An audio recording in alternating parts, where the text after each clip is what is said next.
Hi, everyone. So my name is Yusuf. I'm part of the Lewis team. Today, I want to talk about the new capabilities that we have inside of Lewis. So just to start, how many of you guys have know Lewis? Perfect. So that's great. So we have new features that will help you build Lewis applications. Maybe I'll give a brief introduction about Lewis for the people that don't know about it. Uh, so Lewis is a language understanding platform. So what we do is we give you the ability to add natural language processing inside your application. So you're able to extract intents and entities in an easy way. If you're not a machine learning expert, you don't know how to build a model, you can just go to lewis.ai and we give you a way of building models directly by just adding examples. You have your domain knowledge, and you want to represent this in understanding free texts to intents and entities. Uh, so, so the other benefits that we do is we give you a quick build. You can build on top of pre-existing models. So currently we have pre-built entities, which is something like date time. You don't really need to build a model for that. This is pre-existing inside of Lewis. For numbers, for age, for email, all these ways of detecting entities are existing. You can build on top of those. We have domains. So you have entertainment domain, a communication domain. You can improve on top of those by providing your own utterances or providing your own examples to modify them. We provide a means of improving a model over time. So we have active learning. We have the ability to add more features to be able to create a better model, and we guide you through that direction. We want you over time to have a better model that will be able to help you in your application. Today, we are enterprise ready. We have, we have compliance, we have GDPR compliance, we have ISO compliance, and we have HIPAA compliance. Um, so these are part of the new features that I want to talk about. So currently we have the integrated experience. We have, at the beginning, we had speech integrated with the bots. Now we have a full end-to-end experience with Windows applications as well. So inside of Lewis, you can enable speech priming and have the utterances inside of Lewis sent over to speech, and you have a better recognition for what you are trying to detect. We've added sentiment analysis inside of Lewis. So we had text analytics that did sentiment analysis. And now this is just part of the Lewis component. You don't need to go to text analytics to get the sentiment anymore. We have it integrated because we found a lot of people that want to have both when doing that. We are multilingual. We have now integration with translation.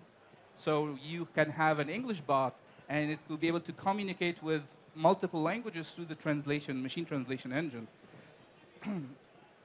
Inside of the core language understanding, we've added a couple of new entities. We have patterns, we have regex entities, and pre-phrase entity. So pre-phrase is it identifies noun phrases, and it's also it is part of the text analytics, and we have added it as well inside of Lewis. I'll talk in depth in a demo about the patterns and regex entities. For the enterprise, we are general availability since December 2017. We have compliance, like I said, GDPR, ISO, and HIPAA. We have worldwide support, which means we have 12 languages. We support 12 languages, and we have 13 Azure regions. So now your endpoint on Lewis is deployed in multiple regions around the world, so you get lower latency overall. So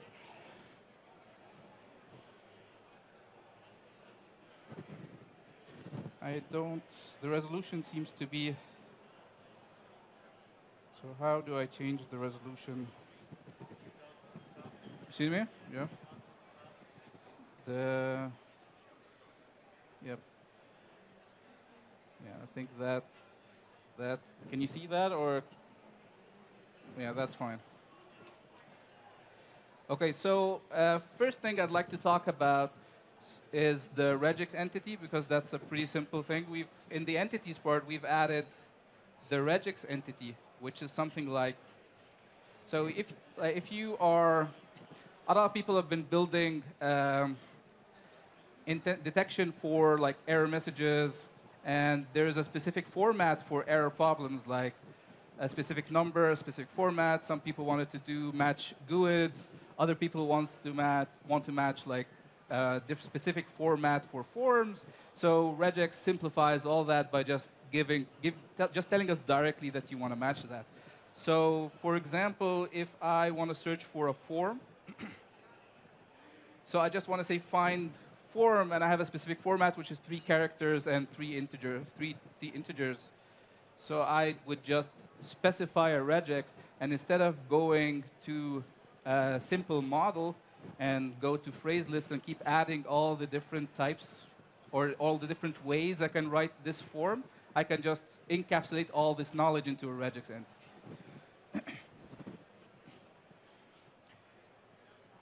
The second type of entity is we have added a pattern entity. This works in tandem with the pattern feature, which we'll talk about now. So one of the problems that we faced was, or people faced, was that when they wanted to say email a person about something. So this something could be multiple tokens. It could be like email this person about going out tonight, email person about all these different ways. It's unbounded. You have multiple ways of specifying the subject of what you want to talk about. So all these different ways of specifying it, you have to add a lot of examples to be able to capture all those ways. So the way that we did it was that we've added a pattern feature. So now you can just say email person about subject. So this subject is just, so this subject is, you just specified the pattern. And in the email, if I go to test this, so let's say email James about the meeting that we should have. So as you can see in the subject, I'm able to capture all this text without actually having to specify all the different ways I can say a subject. Because it's an unbounded way of capturing it, I'm just specifying where's the location where it should appear, and I'm taking all that text in. And now I'm able to do like putting like arbitrary text in this location, and I can send this email. Where I can build an email engine, I can build an assistant to send an email with any type of subject that I want to match.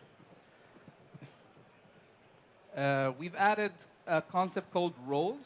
So a lot of people wanted, when we did travel, so if you did booking, so people will always want to book a flight from to, and you would say that the entity that should be detected is the city, right? You need to detect, I'm booking a flight from Cairo to Istanbul, or I'm booking a flight from Seattle to Tokyo. And they are both identified as cities, but effectively they're not both the same city, right? One is a to location, I'm going from a location or going to a location, so I need to actually identify the difference between them. So what you can do is you can open up the patterns, and you can say book a flight, and you can specify a from, and then you can say I have a city entity that can appear in that location, and I can build something called a role. So for the city, I have 2 roles. This city can be represented as a from city or as a to city. So what I would do is, if I say book a flight from Cairo, or so you would see here that Cairo is detected as a from location, and the pattern that got matched is this pattern, and the pattern format is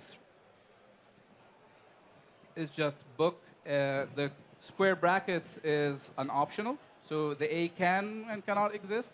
The from city can and cannot exist, as well as the to city. So now you can actually identify the different cities, the same entity as from and to, right? So all this is great. I'd like also, so here in the publish feature, we've added sentiment analysis. This is, like I said, it was in text analytics, and now you are able to include that inside of Lewis directly without having to actually go hit the text analytics API to get the results.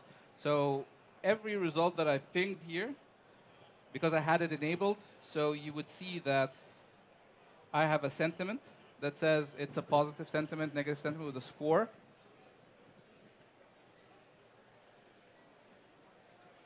Right?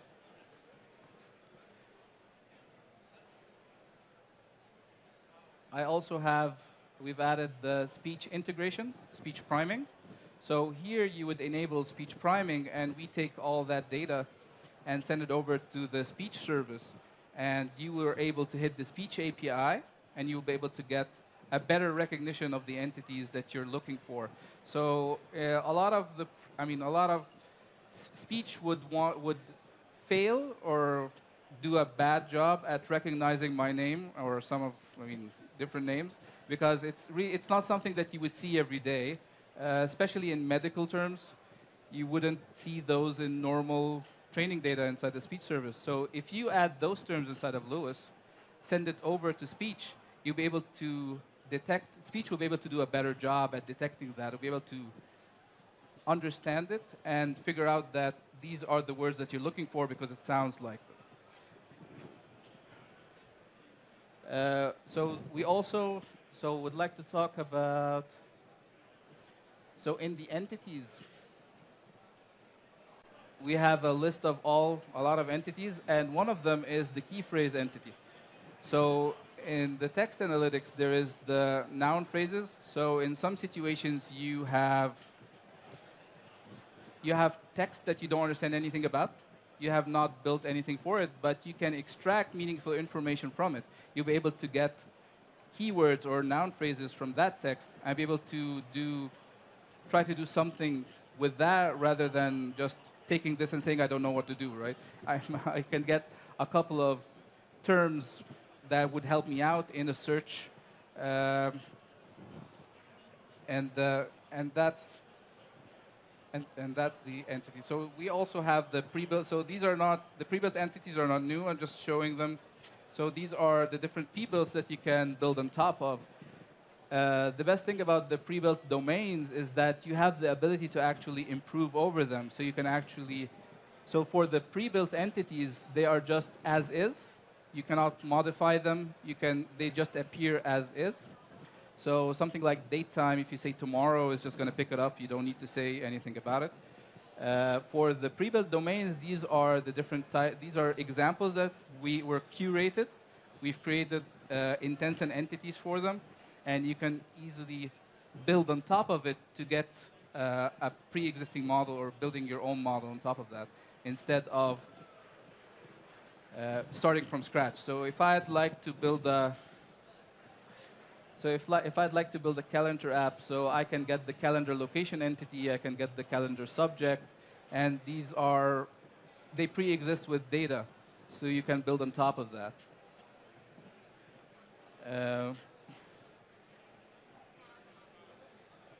Yep.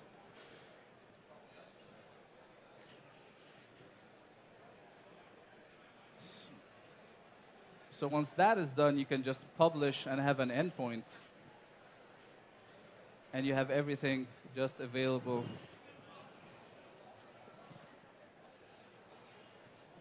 as a JSON response with sentiment and with all the entities that you've defined.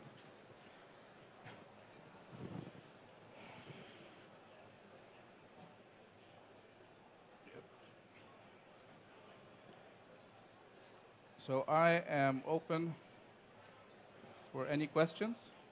This is pretty much. So we have other important presentations coming soon. So for conversational AI, we have the bot intelligence speech capabilities. This is where we talk in depth about the speech integration, and we have a demo about how it works end to end. We have other talks about cognitive services as well as conversational AI. It would be great if you want to listen more about these topics. And that's it. So please evaluate the sessions, and I hope you have a great evening. So if you want to ask me any questions, I'll be available after the presentation. Thank you so much.